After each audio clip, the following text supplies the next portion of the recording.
Hello and welcome to another episode of Truly Bedrock with me, Mr. Beardstone. I don't really have much of a plan for today, so let's just assume that eventually I do come up with something and say, we did this, ow, and this, it's the treasure room, and this, no! And hopefully after that well-planned intro to this episode, I can work out what I'm actually going to be doing.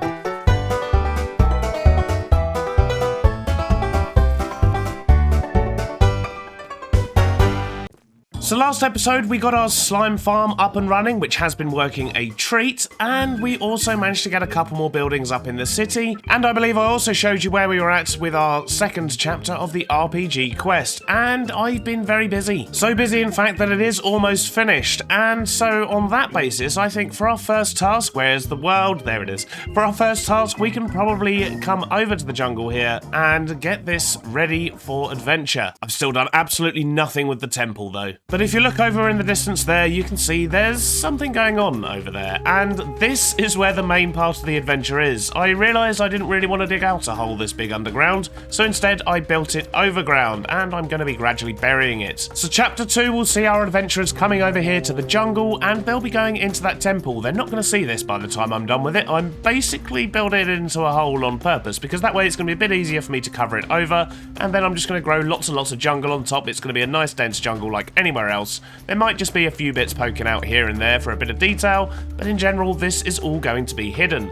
So the adventurers are going to make their way to the temple. Following a few trials in the temple and of course the labyrinth, they're then going to end up at the top here. But it doesn't really look like much from out here, so let's go take a look on the inside. I'm going to show you some parts of it without giving too much away, of course. So once we go in the temple, which as I say still hasn't had anything done, and then come down this ladder, we get to the starting area, and I've put the cheat pass bit in now. This actually all works, so you can go through that door and skip if you pay with one of your heads.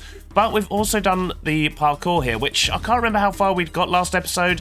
I don't feel like I've added anything new here, just kind of finished it off and added a few finer details. So this whole cave actually has a couple of routes. The first one, of course, is to go on the high routes. If you land on that slime, which I completely just failed, and bounce up there, there is a barrel up there which will have some goodies in it, quite good goodies in fact. So if you want, you can go back and try again and try and get to the barrels up there and then bounce onto these platforms, but there is another route that goes over this horrible dark hole into the depths. So because our players don't have feather falling, it may not kill them this drop, but it's definitely going to cause them a lot of damage if they fall. So once they make their way through here, there is another secret area here which will have some goodies in it, and possibly that barrel in the wall on the side there as well. This is kind of the main area we've still got left to do. I haven't quite decided what to do with it yet, but hopefully as we go through this episode I'll figure that out and we'll get that done by the end. In fact, you probably know, you probably saw it on one of those flash forward things at the start, right? I still have no idea what they're going to be yet. As we come around here, we do have the entrance to the labyrinth, and once again there's another cheat pass area where they can skip the labyrinth, and we've got barrels here hooked up for loot and things like that as well. As we enter the labyrinth, we've got all of our lava hooked up, we've got some traps and secrets and things like that all hidden throughout the labyrinth, but I'm not going to spoil this part for anyone. So the end of the labyrinth now takes you to a bubble vator, and this is where things get a little bit more interesting, and this is where we actually enter the massive chamber above ground. I did of course cut all the footage of me running through the labyrinth, can't have everyone knowing the route now, can we? But if we go up here, it will take us to the greatest challenge so far, and that is the temple over here, which yes does have a skeleton horse in. He kind of just wandered in and I figured may as well keep him. But this from here was a lot of fun to build, and in here you basically have some choices to make. There's of course a bed to reset yourself, there's going to be a merchant here as well so you can buy yourself some last minute potions, which may well be a very good idea depending what route you choose. There is of course also a cheat pass door as well, and that's because, well, you might not want to do one of these particular challenges, especially if you fail them once or twice already. So each of these 3 rooms lead to a different task, and the adventurer needs to choose which one they want to do. So we have agility, speed, and patience as the first 3, and yes, the adventurer basically chooses one of those doors with which to go through and completes the challenge on the other side. Once they've completed that challenge, they will appear out of this corridor here, and that will then face them with 3 more doors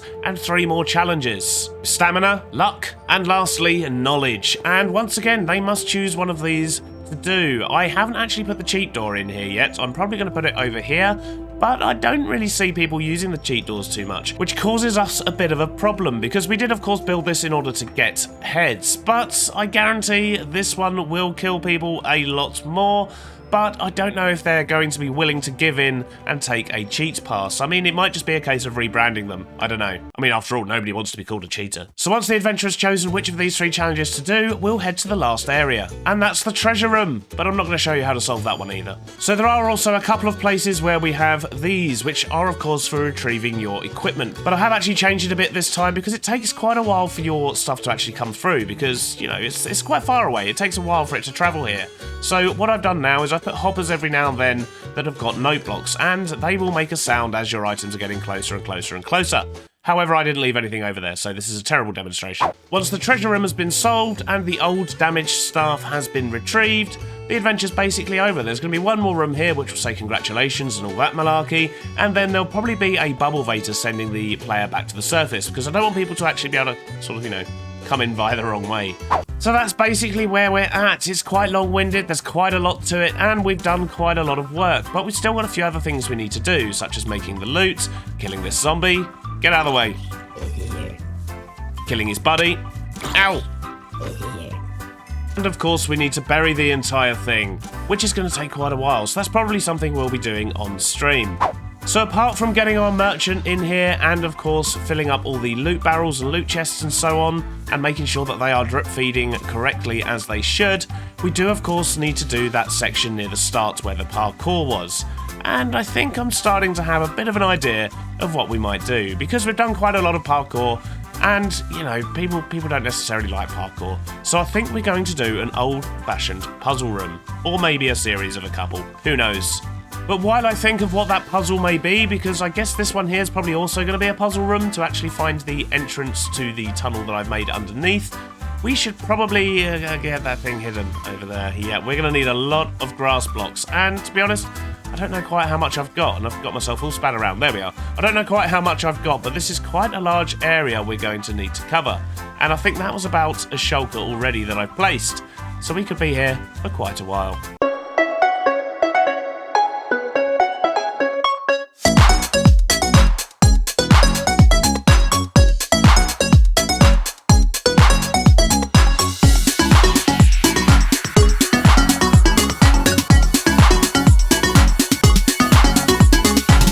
That took so long. That took forever, but it is finally done, and we have successfully buried our temple in this jungle. It's down here somewhere. It looks like it could be over there, but it's not. It's over there behind us. I ran out of saplings though, so we started planting bamboo. But I think overall we've done a good job of hiding that. If you're just flying around the area, you're not really going to see anything particularly unusual. There's a bit of a cliff inside the jungle there, but I think we can get away with that. So because adventurers can get led in this general direction when going between the shipwreck and of course the pillager tower from chapter 1, that's why we had to hide this. And to be honest, I don't think anyone's going to be any the wiser that at this moment in time we're going over the top of what will be their next part of their adventure. However, that is not all we've been up to, because although that took about 4 or 5 hours, we did most of that on a stream and then I just tidied up a few bits afterwards. During that, I have also been doing some thinking. And alongside me thinking, Mrs. B has actually been thinking as well, and Mrs. B has come up with an excellent... I've just thrown my rockets. That's entirely not what I meant to do.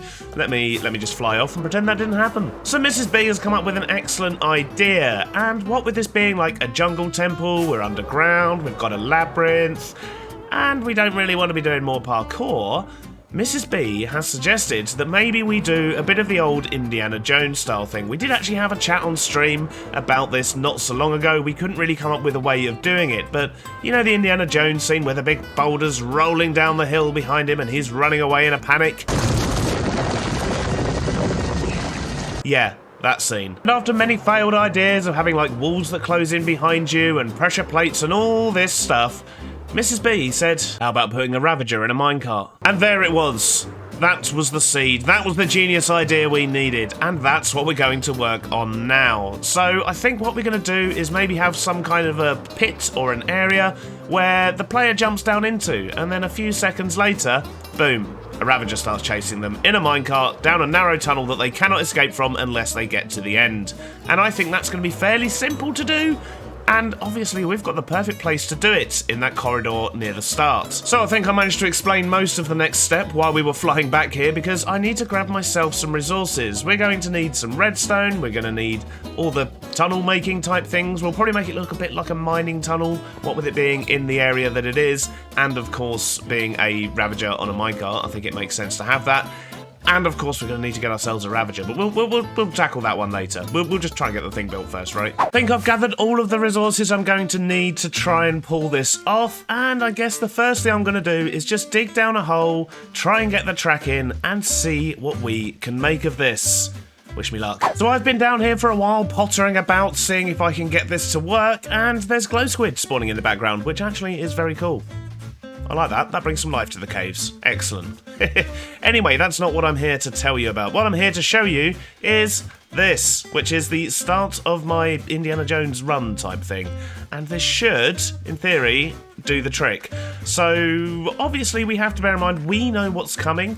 However, the player that's going to be going in there will not necessarily know what's coming, and therefore I've been a little bit generous with the time they have to realise what's about to happen, but even then it's still going to be a little bit tight. So what will happen is they'll come down here, they'll see the track, and they'll probably see the tripwires, but they'll also see that there's no way to get past them, so they're going to have to jump in, and when they do, they start hearing noise.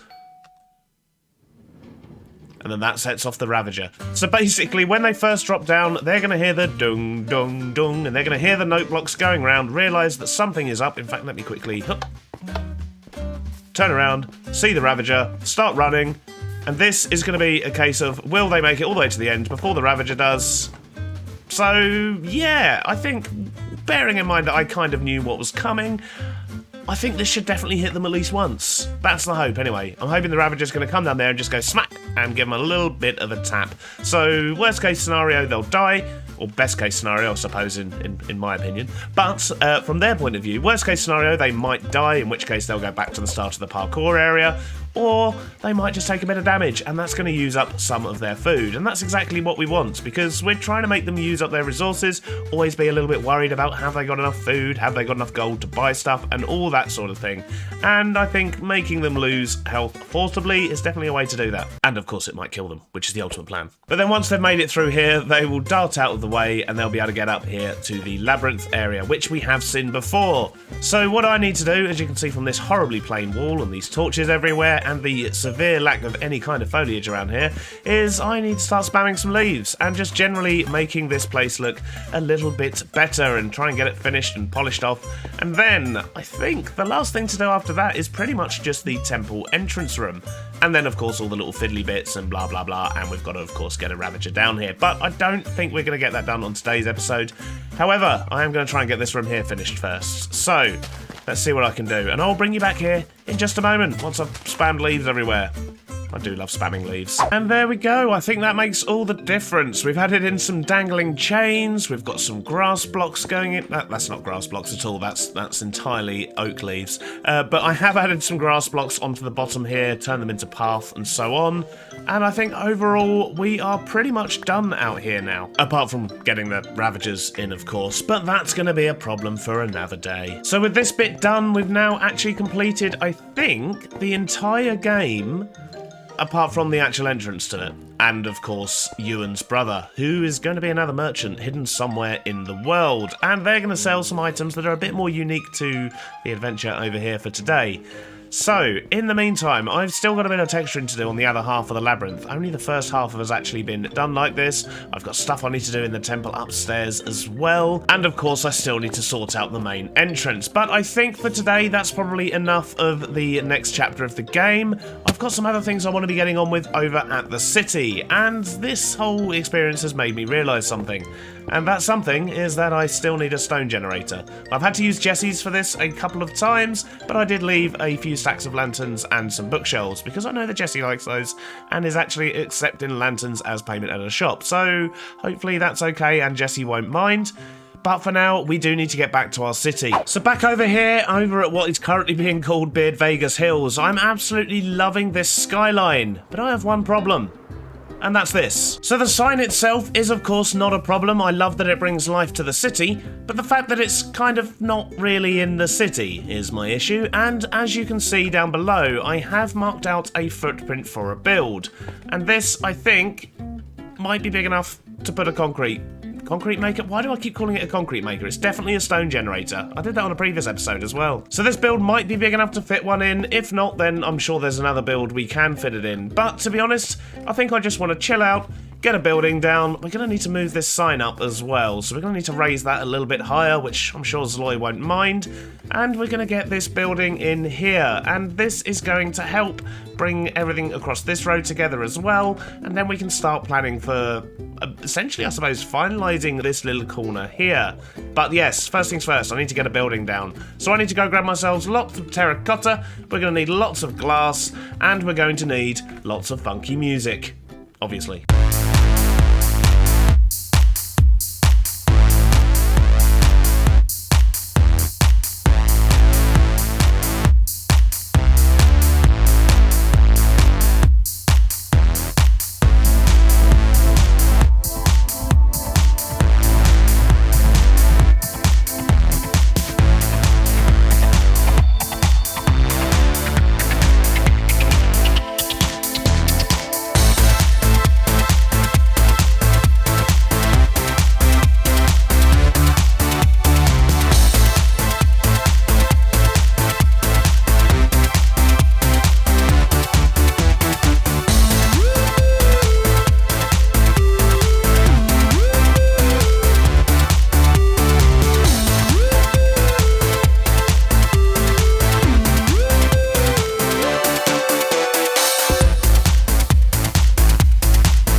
Another shiny new building, and it is ready for a stone generator. I think that one came out quite well. I've left a few blank spaces on the side here so I can get some more advertising up because, well, I feel like we maybe need a little bit more advertising on this side of the city.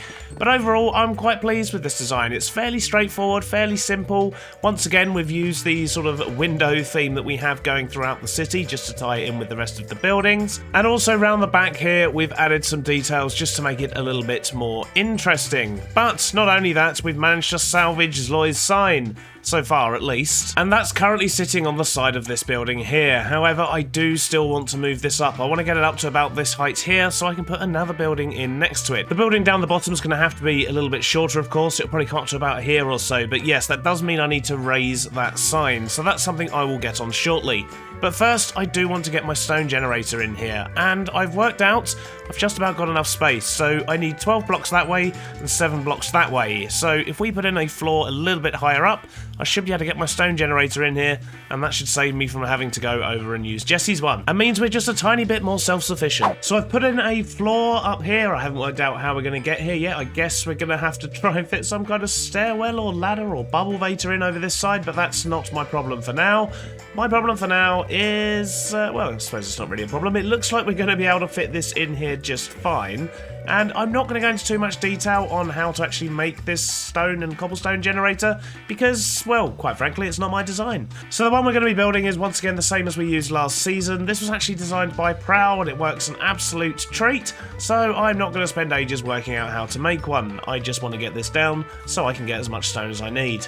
So if you do want to see how to make it, do have a look in the description below, but it's fairly straightforward. I'm essentially going to have pistons on either side, they're going to be creating stone and pushing it in front of me, and I'm going to stand on this spot and harvest away, and I'll get all the stone I could ever need. And there we go, we now have our stone generator, and like I said before, it's a fairly simple system. If you do want to see the full tutorial, do go check out the video from Prowl, which I have linked in the description. So the system itself is actually quite simple. We have a hopper clock at the back here that just alternates these pistons and these pistons pushing out. The pistons are waterlogged, which creates flowing water running into the middle, and with the lava on top, that generates stone below. I've then just put an on-off switch as well, just to make sure that we don't lag out the server by having it constantly running. But when it is running, it's nice and loud, and we can get our stone just by standing here and mining away. We can just about mine all 5 of those before the next row comes in, and it works perfectly. We can of course also get cobble just by switching to a fortune pick, so all in all, this should suit our needs perfectly. The inside of this building is really ugly. I need to fix this. Something else I need to fix is, yeah, still no stairs. But the important thing is we have the stone generator ready. Everything that gets made gets collected down here. That must be left over from building. We might as well take what's in here at the moment as well. And I'm about to run away, but I haven't turned it off. So I must remember to actually do that. Otherwise, we're going to have pistons running constantly whenever we've got this area loaded. So let's make a move. No!